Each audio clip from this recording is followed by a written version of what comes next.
Hello again. I have a doctor's appointment tomorrow morning. So while the kids are at recess and getting their lunch, I'm going to go ahead and read chapters 19 and 20 for you guys that are online. But shh, don't tell them. They won't get it till I get back tomorrow. Chapter 19, Into the Black Down Under. So where we left off earlier this morning, Max and his dad are in this elderly lady's apartment that Iggy found them, and the police have come by, and so they were hiding. So Killer Kane says he needs a gun and transportation and to never trust a cripple kid. So chapter 19, Into the Black Down Under.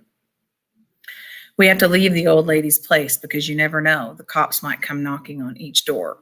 They're like bugs, my father says. They're not too smart, but there's lots of them and they keep at it. On the other side of the alley is this boarded up building. It used to be part of the Testaments until a fire burned it out. And my father decides we'll hide there until Iggy gets a car for us. He reaches out and pulls off a big piece of plywood with one hand.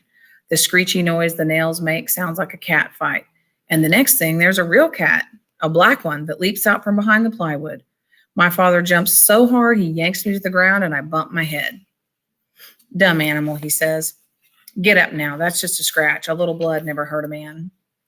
It doesn't hurt, and anyhow, I sort of like the taste of salt in my mouth. It makes me feel awake. Get in there, he says, and then he's pulling me through this old burned out window and we're inside the building. Everything is black and wet and dripping except for where the snow has come down through the holes in the roof. Most of the inside walls are gone and you can see where the center beam was chewed by the fire. All the old pipes and wires are hanging down and everywhere underfoot is broken glass the color of smoke.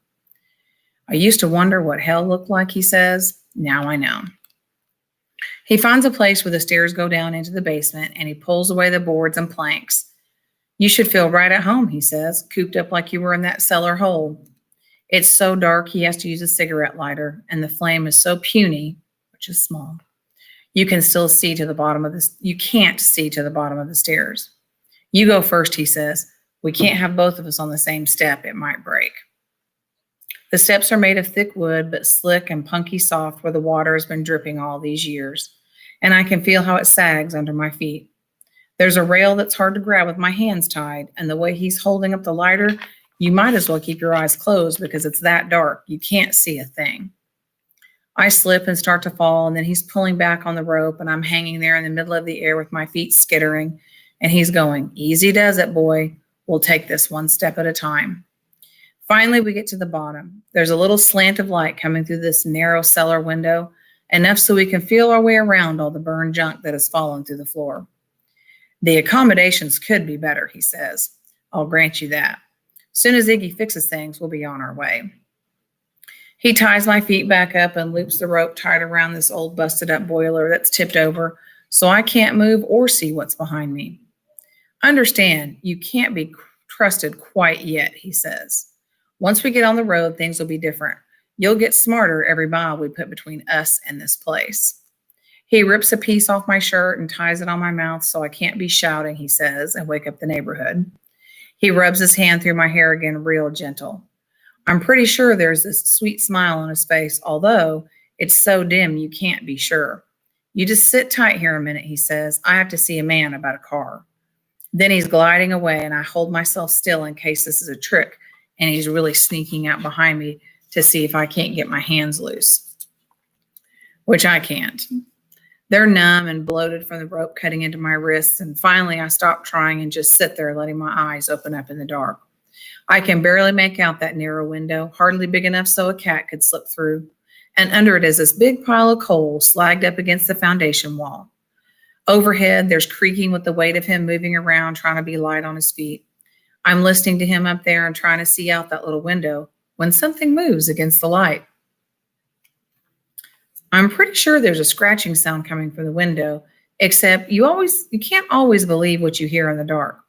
Then whatever it is goes away, and I'm thinking it was probably a cat or maybe a dog sniffing around. Finally, I just keep still because the more I move, the tighter the rope gets. Next thing, I hear someone on the steps. These light feet trying to be real quiet. And then a flashlight comes on. Who is it? I know you think it's Freak, but this woman's voice says, "You there, kid?" Loretta Lee. I can't say anything because of the gag. All I can do is sort of kick around a little, let her know where I am. You can tell by her shaky, thin voice she's scared of the dark. Kid, tell me that's you. Oh, Lord Jesus, what am I doing down here? Then the beam of the flashlight is hitting me right in the eyes, and she's tripping over stuff trying to get to me. First thing she does is pull the gag off, and I take a deep, deep breath that makes my lungs burn. It ain't right, she whispers, keeping your own kid tied up. It ain't right. He ain't the man I thought I remembered, that's for sure. I want to say something, but I'm not sure what. And anyhow, my mouth is too dry. She's put the flashlight on the floor, aiming up so she can try to untie the rope. The man is a genius for knots, she says. I can feel how her hands are shaking as she's fumbling around. Also, I can hear the boards creaking overhead, but you just can't be sure. It might just be the wind. Loretta goes, the plan is Iggy keeps him busy while I get you loose. Now, isn't that a good plan? There's enough cops up there to start a war. We'll be safe enough if we get out of this godforsaken place.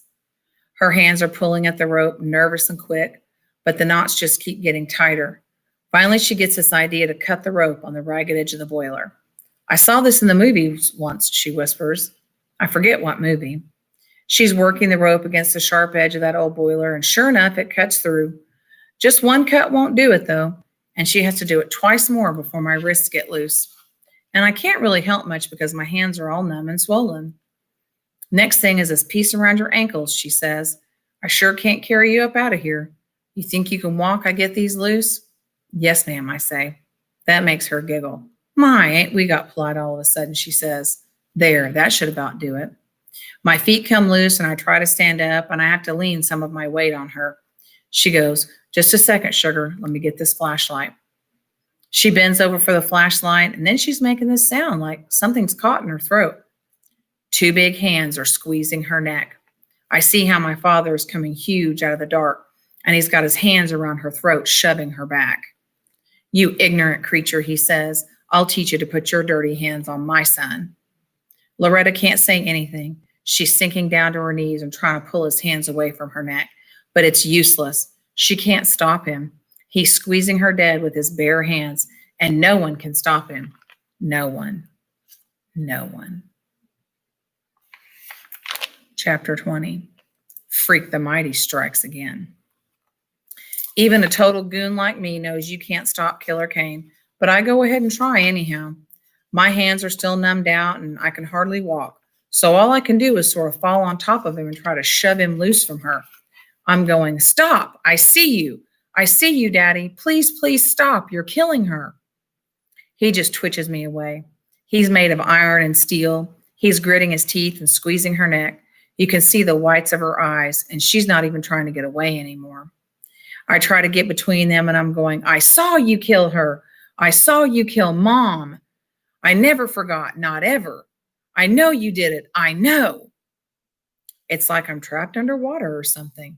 So weak and floaty, I can't hardly fight him. Can't pry his fingers loose from my mother's neck, from Loretta's neck, because everything's mixed up and he's doing the same thing to Loretta Lee he did to my mom, choking the life out of her. And he's got that same cold killer look because he wants her to die, like he wanted Mom to die, and nothing else matters except what he wants.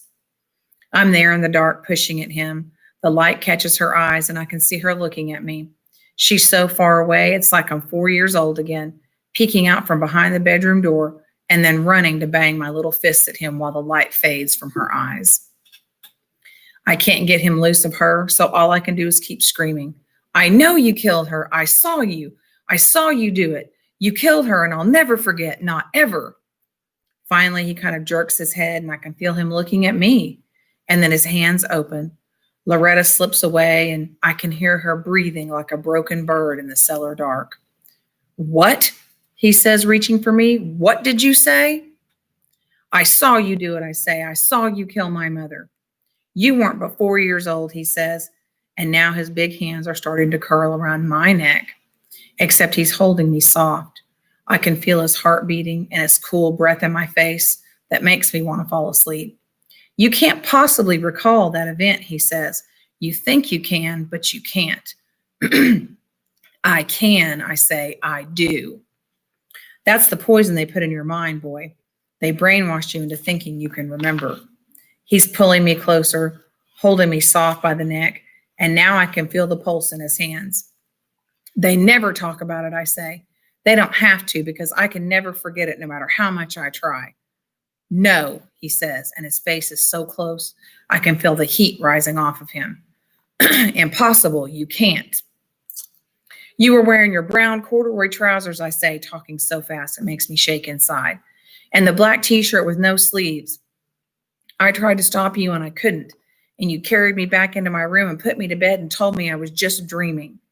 You locked me in that room and I ran to the window and broke it with my hand and started yelling for someone to come and help Mommy. My father sighs and says, Lord, I wish you hadn't done that, boy. It cost me years.